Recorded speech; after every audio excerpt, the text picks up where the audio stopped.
Te damos gracias, Señor, por este hermoso día que nos das. Te damos gracias, Padre Celestial, por la manera como tú estás obrando, Señor, en esta tu iglesia, en este ministerio, Padre mío. Padre, te damos gracias por este hermoso tiempo que nos das para poder escuchar y poder estudiar, Señor, tu palabra. Padre mío, te pedimos que tu Santo Espíritu, Señor, esté dirigiendo nuestros pensamientos, Señor, esté tocando nuestros corazones. Padre mío, ayúdanos a obedecerte. Ayúdanos a abrir la llave de nuestros corazones, Señor, para dejar fluir tu amor. Que podamos compartir este amor, Señor, que recibimos de tu Santo Espíritu con nuestros hermanos, con nuestros amigos, con nuestro prójimo. Quédate con nosotros, porque te lo pedimos en el nombre que es sobre todos los nombres, en el nombre de nuestro Señor Jesús. Amén. Y estamos siguiendo los estudios en la epístola de Primera de Juan. Primera de Juan. Y esta tarde vamos a continuar y vamos a estar meditando en los versículos del 7 al 11. Primera de Juan, capítulo 2, versículos 7 al 11. Y en la introducción a esta primera epístola, el apóstol Juan nos ha hablado de cómo obtener y cómo mantener la comunión con el Hijo, nuestro Señor Jesucristo, el Hijo de Dios. Y en los primeros estudios vimos que esto, mis hermanos, la comunión con el Hijo y la comunión con el Padre es el secreto de una vida abundante. Y en el capítulo 12 el apóstol Juan viene a su meta, a su objetivo, que es la parte práctica de su discurso. Y esto lo vamos a encontrar en los versículos del 7 al 11, en los versículos del 7 al 11. Y cuando nosotros estudiamos y meditamos, leemos estos 5 versículos, fácilmente, mis hermanos, podemos darnos cuenta que toda esta sección, que todos estos 5 versículos, es el comentario, es la exposición de una sola frase. Y esta frase, hermanos, la encontramos en el versículo 5 del mismo capítulo. Primera de Juan, capítulo 2, versículo 5. El apóstol Juan nos dice: pero el que guarda su palabra, en este verdaderamente el amor de Dios se ha perfeccionado. Es decir, en aquel que guarda y obedece la palabra de Dios, la Biblia, el amor de Dios ha alcanzado su madurez. El amor de Dios se manifiesta plenamente. Y ahora en los versículos del 7 al 11, el apóstol Juan toma esta frase, el amor de Dios se ha perfeccionado, y lo explica, indicando que esta es la meta suprema de todo verdadero hijo de Dios. Lo que el apóstol Juan está diciendo en estos 5 versículos, mis hermanos, es que la meta de la vida del cristiano consiste en que nos amemos los unos a los otros de la misma manera que Dios nos ama. De la misma manera que Dios nos ama. La necesidad más importante y que la humanidad, mis hermanos, desesperadamente busca y ansía es el amor. Sin embargo, la más grande contradicción, la más grande paradoja de nuestras vidas en este siglo es ver que cada vez encontramos casi imposible dar lo que otras personas necesitan. Por lo tanto, debido a que todos padecemos de este mismo problema, de este mismo pecado, tristemente nos encontramos incapaces de obtener, de alcanzar con lo que no podemos vivir, con el amor. Esta, mis hermanos y mi amigo, es la tragedia más grande y conmovedora de la raza humana en la actualidad. Por lo tanto, un hambre de amor, y por otro lado la incapacidad de satisfacerlo.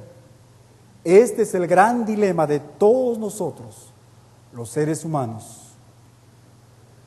Hace más o menos una semana atrás fui a hacer una admisión de un paciente. En esta oportunidad no fue el hospital, fue un nursing home. Y ahí en su cama estaba una ancianita de más o menos unos 85 años. Estaba ahí, triste, y me acerqué a ella y antes de comenzar a interrogarla de los problemas médicos que ella padece, estuve hablando un poquito acerca de su vida y pude notar, mis hermanos, mi amigo, el deseo que esta pobre anciana tenía, el deseo de ser escuchada, el deseo de ser querida y amada. Cuando estuve conversando acerca de su vida y de su situación, ella me habló de una persona, de un sobrino que ella había criado y que tristemente este sobrino la había abandonado y que por último había quitado el número de su teléfono para que ella no pudiera contactarlo.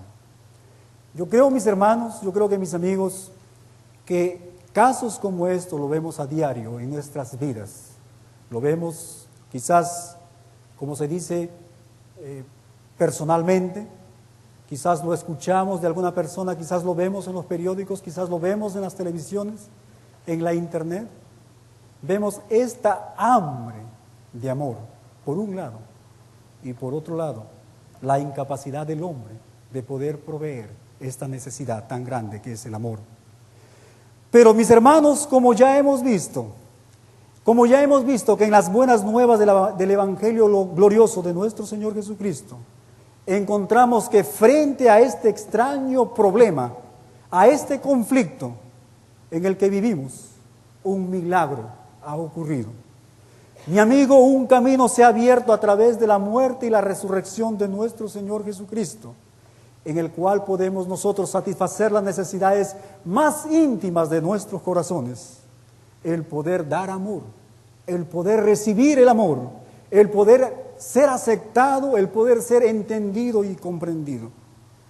Y ahora vemos cómo el apóstol Juan describe esto, mis hermanos, en los versículos 7 y 8 del capítulo 2, versículos 7 y 8. La palabra del Señor dice así: hermanos, no os escribo mandamiento nuevo, sino el mandamiento, dice, antiguo que habéis tenido desde el principio. Este mandamiento antiguo es la palabra que habéis oído desde el principio. Sin embargo, por otro lado, Él nos dice: os escribo un mandamiento nuevo, que es verdadero en Él y en vosotros, porque las tinieblas van pasando y la luz verdadera ya alumbra. ¿No les parece, mis hermanos, un poco extraño cuando el apóstol dice mandamiento antiguo y mandamiento nuevo? ¿Qué querrá decir el apóstol Juan con mandamiento antiguo y mandamiento nuevo? ¿Qué cosa es antiguo y nuevo a la vez? Por supuesto que hay una pista en estas palabras del apóstol. El mandamiento antiguo que habéis tenido desde el principio, es decir, él se está refiriendo, mis hermanos, al comienzo de nuestra vida cristiana, porque esto es lo que, esta frase es la que el apóstol Juan usa muy a menudo para referirse al inicio de la vida cristiana de una persona que ha recibido al Señor Jesús como su Salvador. Esto es lo que tú, mi hermano, aprendiste cuando recibiste al Señor Jesús, cuando naciste en la familia de Dios. Esto, dice el apóstol, es la palabra que habéis oído, es decir, la palabra de Dios al hombre. ¿Cuál es ese mensaje de la palabra de Dios al hombre? ¿Cuál es ese mensaje de la palabra de Dios al hombre? Bueno, yo creo que todos nosotros sabemos que este mensaje lo encontramos escrito en toda la Biblia. Lo encontramos al principio de la Biblia, la palabra de Dios, y lo vemos fluir como un río, todo el camino, desde principio a fin, a lo largo de todas las Escrituras. Y nuestro Señor Jesucristo llamó a este mensaje de la palabra de Dios como el primero y el grande mandamiento, como el primero y el grande mandamiento. La palabra del Señor nos dice en Marcos capítulo 12, versículos 29 al 30. Marcos capítulo 12, versículos 29 al 30. El Señor Jesucristo está hablando aquí a sus discípulos y Él les dice: y amarás al Señor tu Dios con todo tu corazón y con toda tu alma y con toda tu mente y con todas tus fuerzas, y a tu prójimo como a ti mismo. Y a tu prójimo como a ti mismo. Pero sin embargo, mis hermanos, recordamos que este fue el primer mandamiento en ser quebrantado. Adán lo desobedeció en el huerto del Edén cuando él decidió amar más a su esposa que a su Dios. Y la segunda parte de este mandamiento fue quebrantado por su hijo Caín, cuya respuesta ofensiva a la pregunta de Dios acerca de dónde estaba su hermano, ¿soy acaso guarda de mi hermano? Como lo vemos en Génesis capítulo 4, versículo 9. Se ha convertido, mis hermanos, esta respuesta altiva, se ha convertido en la clásica expresión de indiferencia y de desamor. Todos, mis hermanos, podemos ver que todo esto representa la violación del amor hacia Dios y el amor hacia el prójimo. Ahora el apóstol Juan en el versículo 8, en la primera parte del versículo 8, aquí en el capítulo 2, nos dice que este mandamiento antiguo es en cierto sentido un mandamiento nuevo. ¿Qué nos quiere él decir con esto? Sin embargo, por otro lado, os escribo un mandamiento nuevo. ¿Qué es lo que el apóstol Juan nos quiere decir con esto? Si recordamos el Evangelio de Juan, podemos ver que esta frase, un mandamiento nuevo, es un eco de las mismas palabras de nuestro Señor Jesucristo, registradas en Juan capítulo 13, versículos 34. Juan capítulo 13, versículos 34. El Señor Jesús manda a sus discípulos y les dice: un mandamiento nuevo os doy, que os améis unos a otros como yo os he amado, como yo os he amado. Esta última frase, mis hermanos, esta última frase, como yo os he amado, esta es la clave. Amarnos unos a otros es un mandamiento antiguo, tan antiguo como la raza humana. Sin embargo, amarnos como yo es amado, como nuestro Señor Jesucristo nos manda, es el mandamiento nuevo. La manera como debemos de amarnos y el proceso por el cual esto ocurre, mis hermanos, es nuevo. ¿Alguna vez has pensado cuán difícil pudo haber sido para nuestro Señor Jesucristo amar a sus discípulos? ¿Alguna vez te has pensado cuán difícil fue para nuestro Señor amar a sus discípulos? ¿Cómo crees tú que estos hombres eran? Para nosotros que estamos viviendo, hermanos, en este siglo, tenemos esa propensidad de imaginarnos y verlos con admiración a estos hombres, como a santos, como a personas obedientes sin defecto alguno, con una aureola quizás en sus cabezas. Pero ellos no eran así. Ellos no eran estatuas de yeso ahí paradas sin hacer nada. Ellos eran hombres tan humanos como nosotros hoy en día. Hombres llenos de problemas, hombres llenos de defectos y con una inclinación al pecado y a la desobediencia. Por ejemplo, podemos ver a Pedro, impetuoso, con una tendencia a la jactancia y a la vanagloria, muchas veces imprudente, poco confiable, tan jactancioso a sus compromisos y sus promesas que él nunca pudo cumplir. ¿Y qué decir de Jacob y Santiago o Juan? Dos jóvenes hermanos a quienes el Señor llamó en Marcos capítulo 3, versículo 17, hijos del trueno. Marcos capítulo 3, versículo 17.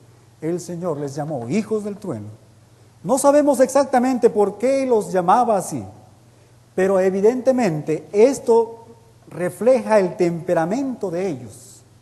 Estos muchachos jóvenes eran impacientes, irascibles, coléricos, sin misericordia. Y así podríamos pasar hora tras hora hablando del resto de los discípulos de nuestro Señor Jesucristo. Cuando revisamos nosotros los evangelios podemos ver que ellos eran testarudos, muy difícil de entender el mensaje del Señor y muy difícil para ellos cambiar su conducta. Y con mucha frecuencia difíciles de sobrellevar. Incluso la palabra de Dios nos habla de una ocasión en la cual el Señor, casi exasperado, les dice: ¿hasta cuándo tendré que estar con ustedes? ¿Hasta cuándo tendré que soportarlos? Imagínense ustedes lo que el Señor Jesús sentía en relación a sus discípulos.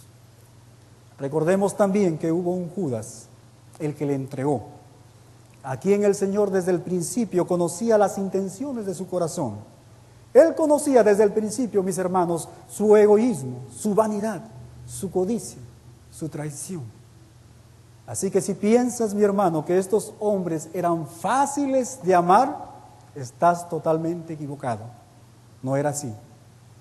Sin embargo, lo hermoso de todo esto, mi amigo, mi hermano, es que nuestro Señor Jesucristo amaba a estos hombres. Él amó a cada uno de ellos, tal como ellos eran. A veces Él se disgustó con ellos, se irritaba a causa de ellos, estaba decepcionado, frustrado por ellos, pero Él los amaba.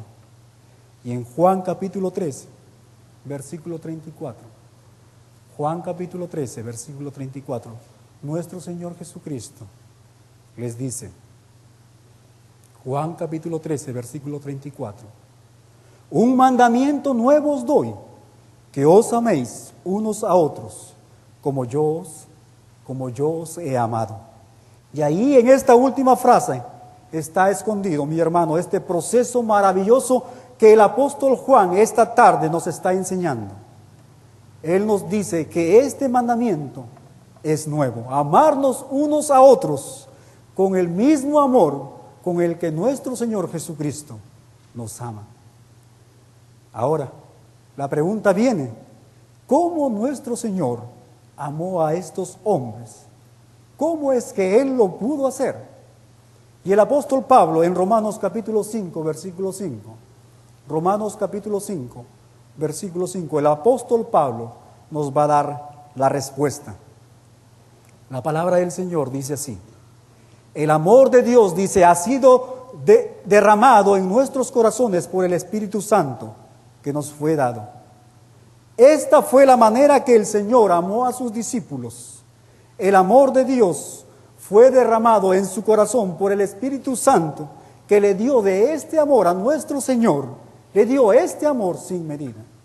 Nosotros sabemos a través de la palabra de Dios que la persona y el ministerio de nuestro Señor Jesucristo fue guiado bajo la guía del Espíritu Santo de Dios.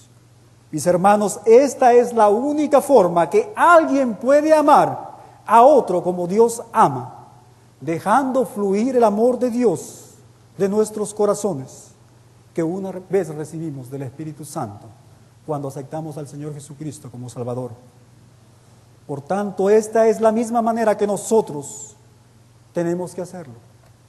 Por eso el apóstol Juan dice que es verdadero en Él y en vosotros. En otras palabras, cuya verdad se manifiesta tanto en la vida de nuestro Señor Jesucristo como en la vida de ustedes, dice el apóstol Juan. Este secreto, mis hermanos, proviene de una misma fuente, proviene de un mismo manantial, el amor de Dios, que solo se nos hace disponibles a través de la fe en la persona y en la obra de nuestro Señor Jesucristo, y que nos capacita para compartir no solo la muerte, sino la vida de nuestro Señor Jesucristo en nosotros. Compartir la vida de nuestro Señor Jesucristo, una vida resurrecta en la vida de nosotros. Es el hecho de compartir la misma vida de nuestro Señor que hace posible que podamos amar a alguien difícil de amar, a alguien molestoso, inoportuno, irascible, a alguien petulante, desagradable, a alguien que no es digno de amar, solo a través del amor de Dios. Es porque el amor de Dios, nos dice el apóstol Pablo, es porque el amor de Dios ha sido derramado en nuestros corazones por el Espíritu Santo. Esta es la única forma en que esto se puede hacer. Y esto, por lo tanto, mis hermanos, es lo nuevo. Ahora, como vemos, el mandamiento antiguo que el apóstol Juan nos habla aquí, estaba ahí desde el principio. Somos guardianes de nuestros hermanos. Ningún ser humano es una isla. Todos tenemos la responsabilidad de amarnos tenemos la responsabilidad de cuidarnos, de protegernos unos a otros. Sin embargo, no conocíamos el camino, el medio para hacerlo, hasta que un día encontramos en nuestro Señor Jesucristo el amor de Dios que nos capacita para amar al prójimo. A la luz de este nuevo poder, el glorioso evangelio de nuestro Señor Jesucristo, que tiene el poder para salvar y tiene el poder para transformar vidas, ahora es posible llevar a cabo el mandamiento antiguo. Por lo tanto, el apóstol Juan dice, las tinieblas van pasando. Lo dice al final del versículo 8. Las tinieblas, dice, van pasando. ¿Encuentras, mi hermano, que esto es una verdad en tu vida?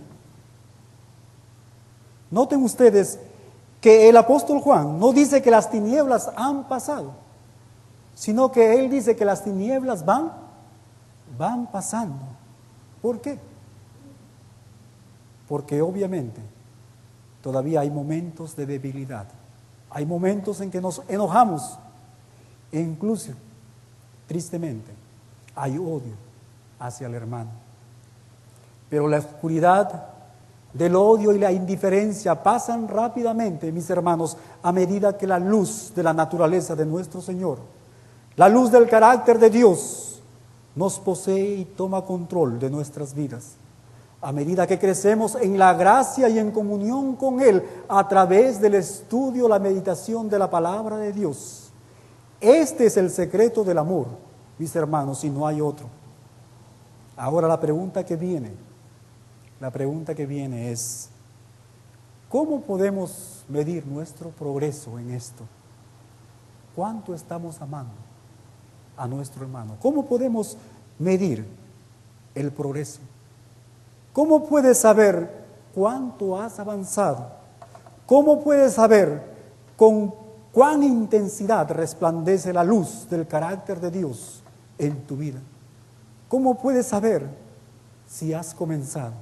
El apóstol Juan responde a esta pregunta en los versículos 9 y 10. Y él nos dice, tú puedes examinarte a ti mismo preguntándote lo siguiente: ¿cuál es mi actitud hacia mi hermano en Cristo, el hombre, la mujer que como yo profesa la fe en Jesucristo? Eso es lo que nos quiere decir en los versículos 9 al 10. La palabra del Señor dice así: el que dice que está en la luz, escuchen bien, y aborrece a su hermano, está todavía, dice, en tinieblas. El que ama a su hermano permanece en la luz y en él no hay tropiezo. ¿Qué quiere decir esta palabra aborrecer, odiar? El que aborrece a su hermano. Cuando nosotros leemos en el diccionario podemos encontrar esta definición. El odio, dice, es un sentimiento de extrema hostilidad o aversión extrema hacia otra persona. Pero nunca nos olvidemos que estos sentimientos de odio, de aversión, se pueden expresar de dos maneras diferentes. De dos maneras diferentes. Se puede expresar de una manera activa, en la que usamos las palabras, la lengua y acciones para destruir al hermano. Podemos atacarlos, podemos calumniarlos a sus espaldas. Todas estas acciones son expresiones activas de odio. Y quizás la mayoría de todos los que estamos aquí, cuando pensamos en el odio, en el aborrecimiento, lo pensamos de esta manera. Pero el odio también, mi hermano y mi amigo, se puede expresar de una forma pasiva y todavía ser odio. Se puede expresar, por ejemplo, por la indiferencia, por la frialdad, por el aislamiento, por la exclusión, por la despreocupación hacia nuestro hermano. Alguien ha dicho que la indiferencia es la forma más cruel del odio. La indiferencia, la frialdad, el no tener cuidado, reparo de alguien, viene a ser la expresión más cruel de odio. Solo tenemos que leer en los evangelios para ver que esto es una gran verdad. ¿Sabías, mi hermano, que lo que más causó dolor a nuestro Señor Jesucristo no fue necesariamente la enemistad abierta, activa, de aquellos que trataron de buscar su muerte, sino la frialdad y la indiferencia de aquellos que una vez lo siguieron, pero cuando llegó el momento de mostrarse como amigos, pero cuando llegó el momento de mostrar amor, se apartaron de él y lo abandonaron. Ahora bien, el apóstol Juan dice que el que aborrece a su hermano no es un verdadero hijo de Dios, no es un verdadero creyente. Él todavía está ahora en las tinieblas, es decir, nunca ha salido de las tinieblas. Él está en el estado de la oscuridad, en el que la raza humana, hermanos, se hundió por el pecado de nuestros primeros padres y en el cual todos nosotros hemos nacido. Él nunca ha sido quitado de la oscuridad, de las tinieblas. Es decir, como dice Colosenses capítulo 1, versículo 13. Colosenses capítulo 1, versículo 13. Él no ha sido librado de la potestad de las tinieblas y Él no ha sido trasladado al reino de luz de nuestro Señor Jesucristo. Todavía permanece en el reino de la oscuridad, de las tinieblas de Satanás. Decir que uno está en la luz y al mismo tiempo aborrecer y odiar al hermano es una negación fundamental de la fe en nuestro Señor Jesucristo. Y hemos visto, mis hermanos, este principio a lo largo de todo este estudio. Notemos también el versículo 11. El versículo 11. La palabra del Señor dice así: pero el que aborrece a su hermano, dice, está en tinieblas y anda en tinieblas y no sabe a dónde va, porque las tinieblas le han cegado los ojos. Tal actitud de hostilidad, de indiferencia y de despreocupación hacia el hermano o al prójimo es una señal de una vida no regenerada, es una señal de una vida no transformada por el poder del Evangelio de Dios. Las tinieblas y la muerte, mis hermanos, son una misma cosa cuando nosotros leemos la palabra de Dios. El que aborrece, el que odia a su hermano, nunca ha recibido al Espíritu Santo, nunca ha nacido de nuevo, nunca ha pasado de muerte a vida. El apóstol Juan nos dice: el que aborrece a su hermano, dice, está en tinieblas, dice, y anda en tinieblas. Tiene un estilo de vida, tiene una conducta, anda en tinieblas. Es decir, experimenta el efecto de esta forma de conducta en su diario vivir. ¿Y cuál es este efecto de esta conducta? No saber a dónde ir. Es decir, él no es consciente a dónde el mismo odio lo está llevando.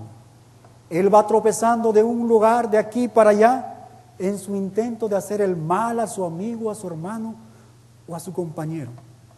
Sin embargo, el resultado de todo esto es que solo él se está haciendo daño a sí mismo, a las personas de su alrededor y a las personas que más ama. La palabra de Dios nos dice que no tiene una idea a dónde va. Además está cegado. El apóstol Juan dice, las tinieblas le han cegado los ojos.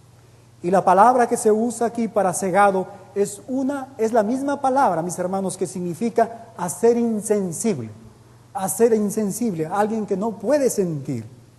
Y quiere decir que si vivimos de esta manera, si tenemos este tipo de vida, esta conducta, en última instancia llegaremos a un lugar de donde ya no podemos regresar.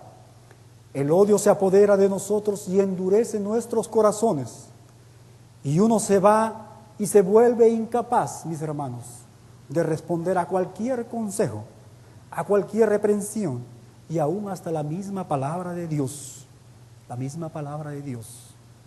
Esta es la advertencia que se ve a lo largo de las Escrituras, de la Biblia, acerca de la naturaleza de la vida humana.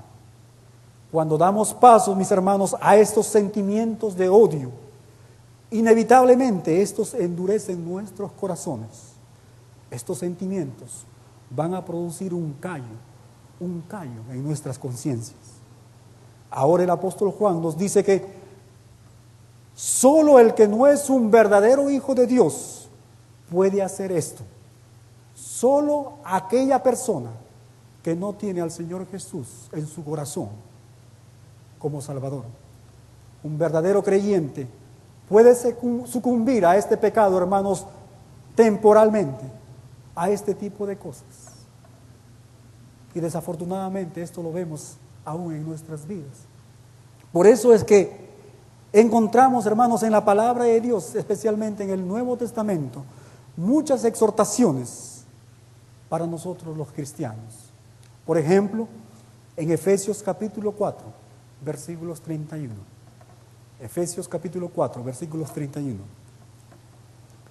El apóstol Pablo, hablando a estos hermanos en Éfeso y por extensión a nosotros, nos dice: quítense de vosotros, está hablando aquí a cristianos, a verdaderos hijos de Dios. Quítense de vosotros, dice, toda amargura, todo enojo, ira, gritería, maledicencia y toda malicia. Es posible que el creyente pueda pecar de esta forma, pero de una manera temporal. Pero él ya no está en las tinieblas. Ya no es un hijo de la oscuridad, de las tinieblas. La luz del amor de Dios ha llegado a su corazón. Escúcheme bien, mi hermano. Si alguien que profesa ser un hijo de Dios y no experimenta, hermanos, un sentimiento de preocupación y culpa por su actitud, por su pecado de odio a su hermano, entonces esa persona que profesa ser un hijo de Dios debe de examinarse a sí mismo y ver si realmente ha pasado de muerte a vida. Y para terminar, notemos el contraste que el apóstol Juan hace en el versículo 10. Notemos el contraste que él hace en relación a los versículos, al versículo que hemos leído. La palabra del Señor nos dice: el que ama a su hermano, dice, permanece. El que ama a su hermano permanece en la luz, mora, vive, anda en la luz del carácter de nuestro Dios. Es decir, el hecho de que él ama a su hermano es prueba de que él mora en la luz del Padre, que él está en comunión con el Hijo y con el Padre. Él está andando, mis hermanos, en honestidad ante Dios, y la prueba de ello es que él ama a todos sus hermanos que están a su alrededor, a su alcance. A pesar de que él pueda ser defraudado, a pesar de que él pueda ser lastimado, irritado, herido, calumniado, molestado, traicionado por ellos, él no responde con el mal. Él no se retira, él no los abandona, sino que por el contrario, el verdadero Hijo de Dios, al igual que nuestro Señor Jesucristo, él sigue mostrando un corazón de preocupación y de cuidado por el hermano, la cual es una marca que él ha nacido del Espíritu Santo, la cual es una marca que el amor de Dios ha sido derramado en su corazón por el Espíritu de Dios. Dios bendiga su palabra. Dios bendiga la vida de cada uno de ustedes. Así concluimos este estudio. Rogamos a Dios que te ayude en la edificación de tu vida espiritual.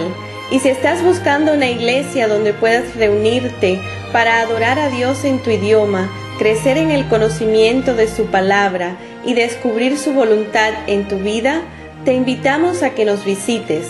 En el Ministerio Hispano de la Iglesia de Edgewood encontrarás un lugar para ti y tu familia. Si deseas escribirnos con preguntas o comentarios, lo puedes hacer a nuestro correo electrónico fuentedevidaparati hotmail.com. Dios te bendiga.